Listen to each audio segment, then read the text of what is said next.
आज तिथीप्रमाणे शिवजयंती गेली 18 वर्ष आम्ही क्षत्रिय मराठा मंडळ रत्नागिरीच्या माध्यमातून तिथीप्रमाणे शिवजयंती साजरी करतोय। त्याला समाजाचा व इतर शिवप्रेमींचा उत्स्फूर्तपणे प्रतिसाद मिळतोय आणि तो दिवसेंदिवस वाढत चाललाय। योगायोग असा यंदा शिवाजी महाराजांच्या राज्याभिषेकाला 3.5 वर्ष पूर्ण होत आहेत आणि देशभरात उत्साहान शिवाजी महाराज म्हटलं की कुठलाही कार्यक्रम असो उत्साहान साजरा होतो। त्याप्रमाणे रत्नागिरीमध्ये सुद्धा गेली 18 वर्ष हा उत्साहान कार्यक्रम चालू आहे आणि ह्याच्या पुढेही आम्ही या उत्साहानं असा चालू असलेला उत्साह कसा लोकांचा द्विगुणित करता येईल याचा प्रयत्न करू आणि शिवजयंतीनिमित्त मी समस्त रत्नागिरीवासियांना शुभेच्छा देतो आणि अशाच प्रकारे या कार्यात सहभागी होऊन शिवाजी महाराजांचा इतिहास घरोघरी कसा पोहोचेल याच्यासाठी सर्वांनी सहकार्य करावं असं आवाहन करतो। शिवाजी महाराजांना वंदन करून आणि आई तुळजाभवानीच्या आशीर्वादाने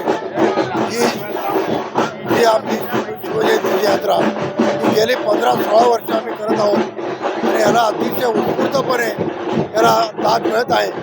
तर अशी जी परंपरा आम्ही सगळे मराठा समाज एकत्र येऊन ही करत आहोत आणि या पुढेही ही परंपरा कायम चालू आहे। एक क्षत्रिय मराठा मंडळ रत्नागिरी यांच्यातर्फे आम्ही शिवजयंती साजरी करत असतो आणि याला महिलांचा पण उत्स्फूर्तपणे सहभाग लागतो। जय जय महाराज।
टाइम्स डिजिटलला लाईक करा, सबस्क्राईब करा, शेअर करा आणि बेल आयकॉन दाबायला विसरू नका। पाहत रहा टाइम्स डिजिटल।